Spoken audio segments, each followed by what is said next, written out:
नमस्कार भाइयों। मैं एडवोकेट अजय प्रताप सिंह, मेरे साथ हैं एडवोकेट संजय प्रताप सिंह। और आज हम चर्चा करेंगे जो अभी रिसेंटली आया है, केंद्र सरकार ने किया है। यूजीसी का बिल आया है जिसका देश में विरोध हो रहा है।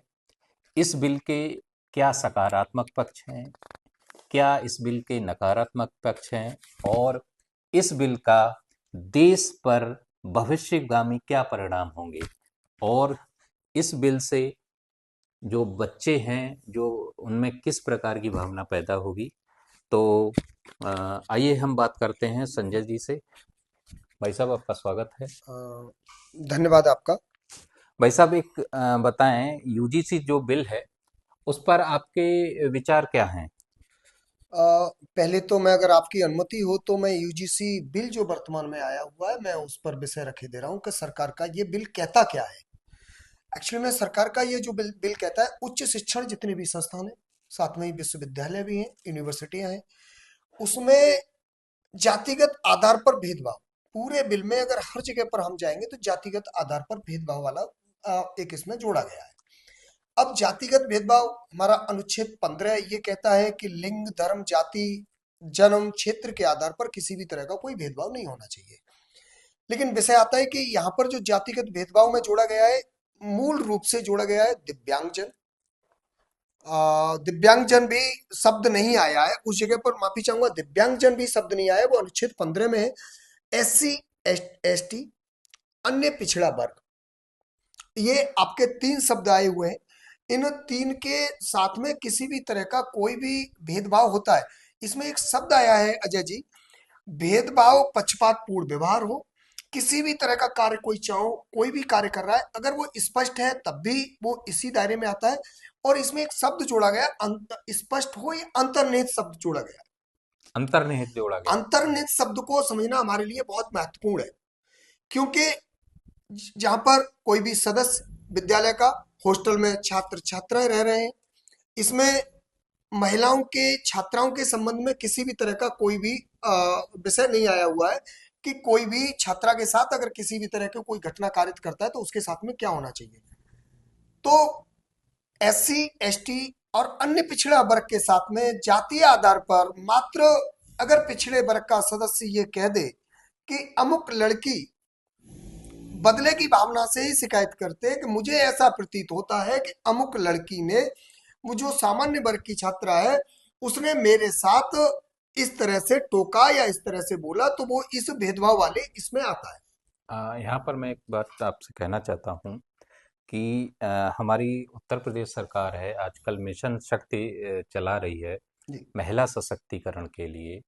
तो जो हमारी बच्चियां हैं, जी। जो पढ़ने वाली छात्राएं हैं, और या फिर प्रोफेसर्स हैं, या फिर किसी शिक्षण संस्थान में किसी भी पद पर स्टाफ हैं, अगर उनके साथ कोई घटना SC ST या OBC वर्ग का व्यक्ति करेगा, किसी प्रकार की छेड़छाड़ या कोई ऐसी अश्लील हरकत, तो क्या वो इस पे शिकायत कर सकती हैं? नहीं, क्षमा चाहूंगा, इस बिल का जो हमने अध्ययन किया है, जो बिल की ड्राफ्ट तैयार हुई है, उस बिल में छात्राओं के संबंध में किसी भी तरह का कोई ब्यौरा नहीं है। हम्म। इसीलिए यह बिल, इस बिल का भारतवर्ष में विरोध हो रहा है।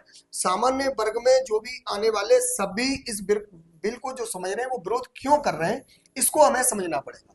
अच्छा। क्योंकि बच्ची के साथ में किसी भी जाति, संप्रदाय, समाज, धर्म की बच्ची है, उसके साथ में क्या हो रहा है, इस बिल में कहीं पर भी कोई मसौदे में शब्द एक भी नहीं आया है। अगर वो बच्ची सामान्य वर्ग की है और उसके खिलाफ पिछड़े वर्ग का कोई भी छात्र अगर झूठी भी शिकायत करता है तो उस पर कार्रवाई होगी। अब कार्रवाई क्यों होना तय है, इसमें हमारा समझना आवश्यक है। इस बिल में अगर ये शब्द भी आता है कि झूठी शिकायत अगर पाई जाती है तो क्या करना है, ऐसा इस बिल में ऐसा कोई शब्द नहीं आया है कि अगर शिकायत झूठी होती है तो उस संबंध में कोई तो प्रावधान हो। झूठी शिकायत का कोई इसमें प्रावधान नहीं है। अगर किसी छात्र ने शिकायत की है, मेरे साथ पक्षपातपूर्ण व्यवहार किया गया है, तो इसमें ऐसा कोई प्रावधान नहीं है इस एक्ट में जो बिल आया है कि उसके पे क्या कार्रवाई करेगी जो विश्वविद्यालय। किसी भी तरह का कोई भी प्रावधान नहीं है, जबकि सत्यता यह है, जो समता समिति जो बनाई जाएगी, समता समिति इसमें कार्रवाई करेगी। निराकरण भी शब्द नहीं है, कार्रवाई शब्द लिखा हुआ है। कार्रवाई शब्द है। कार्रवाई शब्द लिखा कार्रवाई हुआ है। का थोड़ा स्पष्ट रूप से, साधारण रूप से आप समझें, जिससे देखने वालों को समझ में आए कि कार्रवाई का कार्रवाई आशय क्या है। कार्रवाई होना निश्चित है। अगर किसी ने झूठी शिकायत की और अगर समिति उसमें झूठी शिकायत पाती है, तो वो उसके खिलाफ अगर कार्रवाई नहीं करती है, तो अगर पिछड़े वर्ग का कोई भी छात्र अगर उसने ये कह दिया कि अमुक व्यक्ति ने मेरे खिलाफ ये मेरी शिकायत पर कोई कार्रवाई नहीं की गई है, तो निश्चित ही उसके खिलाफ कार्रवाई होना तय है। इसमें एक शब्द और आया है अजय जी, कि अगर कोई संस्थान, जैसे क्या होता है मोहल्ले पड़ोस में, गांव में, क्षेत्रों में छोटी मोटी चीजें आपस में हो जाती हैं और लोग समझौता करा देते हैं। जी।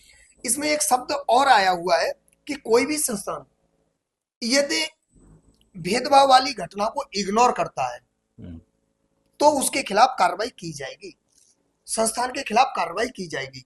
तो मेरा मानना है कि अगर शिकायत हुई है, तो वो शिकायत खत्म नहीं होगी, उसके खिलाफ कार्रवाई होना तय है, चाहे शिकायत झूठी अगर हो या चाहे शिकायत सही जांच में कोई संस्थान को शिकायत झूठी मिलती है, उस कंडीशन में संस्थान को क्या डायरेक्शन दी गई है कि संस्थान उस स्थिति में झूठी शिकायत में क्या कार्रवाई कर हो। इस सकता बिल है? में इस तरह की कोई भी किसी भी तरह का संस्थान के लिए दिशा निर्देश नहीं है। उल्टा ये दिशा निर्देश है कि अगर संस्थान ने इस भेदभाव वाली शिकायत पर कोई भी लापरवाही बरती हम्म। या घटना को इग्नोर किया, तो उसके खिलाफ कार्रवाई सुनिश्चित की जाएगी। सुनिश्चित की जाएगी। इसमें एक चीज और समझना है,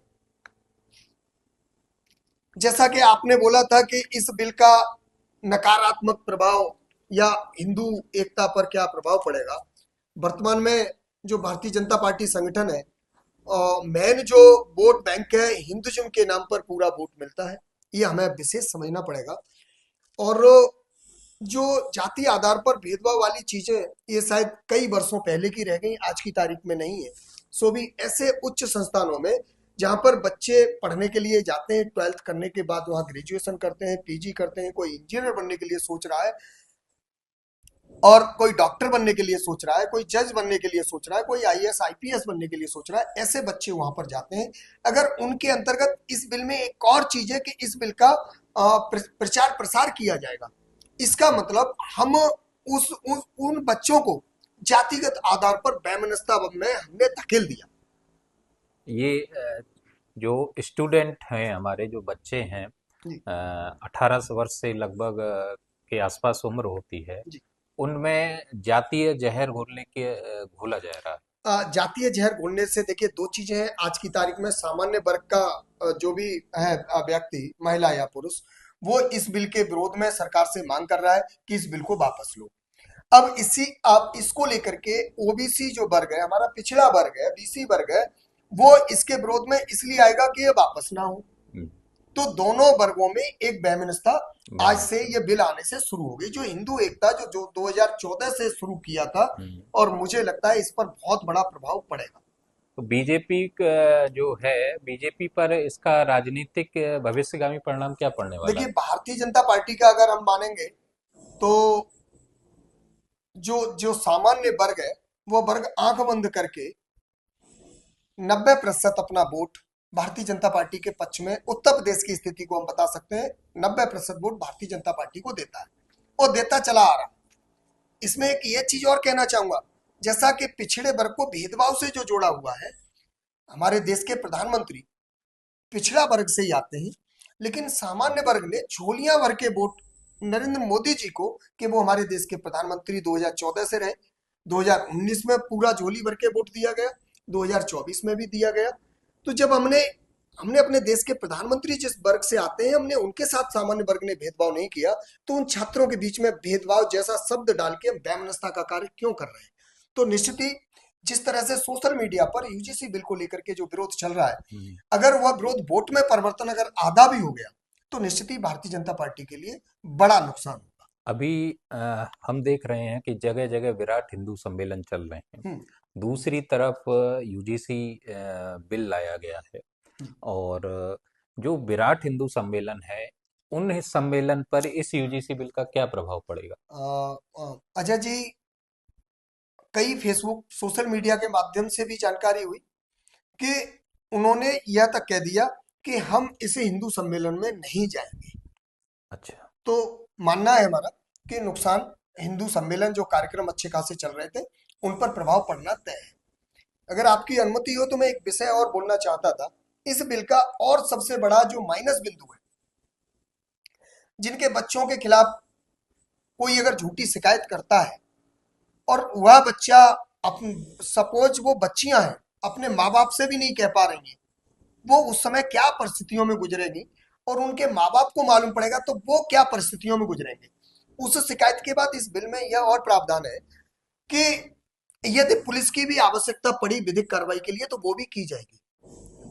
तो 18 साल से कम के बच्चों पर कानूनी कार्रवाई की जाएगी, बिल्कुल। जो अभी तक कानूनों में नहीं होता है। बिल्कुल जो नहीं होता आ रहा था वो होगा।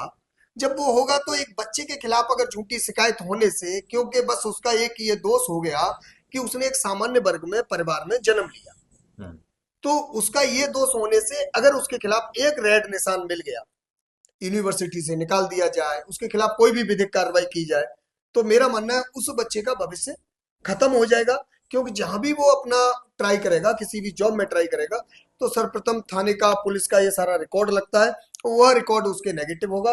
तो मैं एक सामान्य वर्ग में जन्म लेने की वजह से मुझे जो इस बिल को पढ़ने से जो दर्द हुआ है, तो मेरा मानना है उस यूनिवर्सिटी और उच्च जो भी शिक्षा संस्थान है उनके गेट पर अगर ये बैनर लगा दिया जाए सामान्य वर्ग के बच्चों का, छात्र छात्राओं का प्रवेश वर्जित है, तो वो बेहतर रहेगा।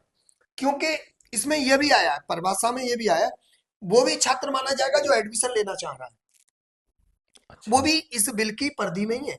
कोई छात्र एडमिशन लेना चाह रहा है, किसी कारणवश उसे एडमिशन नहीं मिल रहा है, वो अयोग्य घोषित होता है, लेकिन किस्मत से वो प्रोफेसर या जो भी सदस्य है वो अगर सामान्य वर्ग का होगा तो वो 2 मिनट में आरोप लगा देगा कि ये मेरे साथ इसलिए घटना घट रही है क्योंकि मैं फलाने अमुक पिछड़े वर्ग का हम्म। हूं। एक चीज मैं आपसे बिना जाने एक चीज और कहना चाहता हूं, हमारी समझ में ये नहीं बिल लाने की आवश्यकता क्यों।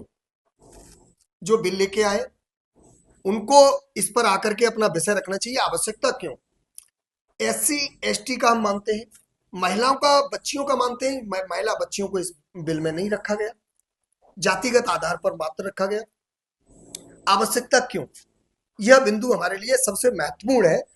क्योंकि पिछड़े वर्ग जिसको शामिल किया गया, उसमें पिछड़े वर्ग में एक कहावत चली आ रही है मार्शल कॉम। हम्म। इस बिंदु पर बहुत ज्यादा ध्यान देने की आवश्यकता है। अगर हम मार्शल कॉम की बात करते हैं तो भारत में मार्शल कॉम के रूप में जो जानी जाती हैं वो यादव हैं, जो पिछड़े वर्ग में आती हैं, जाट हैं, गुजर हैं और अन्य कौम भी हो सकती हैं। इसमें अगर सामान्य में आ जाए तो ठाकुर कौम या क्षत्रिय कौम को मार्शल कौम में रखा गया। तो जब मार्शल कौम ओबीसी में है और वो मार्शल कौम जिनका माना गया है और वो मार्शल कौम दबी कुचली या भावनात्मक रूप से उनके खिलाफ कोई कैसे कर सकता है। अगर भावनात्मक रूप से अगर कुछ कर सकता है तो मेरा मानना है वैश्य समाज सबसे ज्यादा पीड़ित होगा उच्च संस्थानों में। क्यों? देखिए, आज के उद्योग में अगर हम देखेंगे तो वैश्य समाज समाज की भूमिका महत्वपूर्ण है। आर्थिक रूप से भारत में वैश्य समाज काफी मजबूत है, लेकिन लड़ाई झगड़े, गाली गलौज, इन चीजों में वैश्य समाज के बच्चे नहीं पढ़ते हैं, दूर रहते हैं। अगर वैश्य समाज का एक ये भी है, अगर किसी ने कुछ कह दिया तो बेचारा लौट के जवाब भी नहीं देता। वैश्य समाज के किसी ने पैसे रख लिए, गाली दे दी तो बेचारा चला जाता है। ये ऐसी हमारे यहाँ कहावत भी है कि मैं प्योर बनिया हूं, इस तरह की कहावत भी है। तो अगर वास्तव में ही सबसे दबा कुचला अगर समाज माना जाए, आर्थिक रूप इसलिए नहीं देखा जाए कि संस्थानों में 5 लाख रुपए जो फीस भर रहा है तो वो पिछड़े वर्ग का भी दे रहा है और सामान्य वर्ग का भी दे रहा है। तो और सबसे ज्यादा बच्चों की अगर सामान्य वर्ग में देखेंगे तो वैश्य समाज के बच्चे ज्यादा होंगे। इसमें जो बिल है, आम आदमी को, गांव के लोगों को ये अभी समझ में नहीं आ रहा है, जी। और ये केवल एक निश्चित वर्ग तक है। तो इस पे एक जो यूजीसी बिल है, कौन कौन सी कक्षाओं पर लागू होता है, जो गांव के आदमी आप एक समझ ले कि। बेसिकली इसमें जो जोड़ा हुआ है उच्च शिक्षण संस्थान जोड़े हुए हैं, साथ में ही विश्वविद्यालय। इसका मतलब हम ये कह सकते हैं 12th के बाद, 12वीं के बाद। 12वीं के बाद का हम कह सकते हैं उच्च शिक्षण संस्थान और विश्वविद्यालय यूनिवर्सिटी को बोल तो सकते हैं। बीएससी, एमएससी, हाँ बिल्कुल। बीए, हाँ एमए, पीएचडी वाले भी हाँ, शामिल होंगे। In total, in total. तो भेदभाव वाली चीज अजय जी आती है, तो एक बार को हम सोच सकते हैं गांव में प्राइमरी स्कूल में, प्राइमरी विद्यालय में हल्की सी भेदभाव वाली स्थिति आ सकती है। लेकिन वहां से निकलने के बाद बच्चे अब जब कॉलेज में पहुंचते हैं, तो एक साथ जो बच्चे रह रहे हैं उनमें भेदभाव जैसी स्थितियां नहीं है। अब लेकिन भेदभाव जैसी स्थितियां इसलिए पैदा होगी, अगर किसी हॉस्टल के कमरे में दो छात्र रह रहे हैं, तो सामान्य वर्ग का छात्र ये कहेगा मैं अगर पिछड़े वर्ग के साथ साथ छात्र के साथ रहूंगा, तो कल को ये मेरे खिलाफ झूठी शिकायत नहीं करते, तो ये भेदभाव और ज्यादा बढ़ेगा। तो आप सभी ने अभी देखा कि एडवोकेट संजय प्रताप सिंह जादौन ने अपने विचार रखे, और ये एक चिंता वाला विषय है, क्योंकि ये जो यूजीसी बिल है सरकार का, इस प्रकार ड्राफ्ट किया गया है कि वो एक तरफा है, बिना वकील, बिना अपील, बिना दलील का कानून बन गया है, जैसा कि अंग्रेज लागू करते थे। और ये देश की एकता, अखंडता को भी नुकसान पहुंचाने वाला बिल्कुल, है, बिल्कुल। जातिगत वैमनस्यता बढ़ाने वाला है, जबकि कानून का उद्देश्य है जातिगत वैमनस्यता को खत्म करना। आप सभी जुड़े रहिए, हम इस विषय पर आगे भी आपसे बात करते रहेंगे। तब तक के लिए नमस्कार। नमस्ते।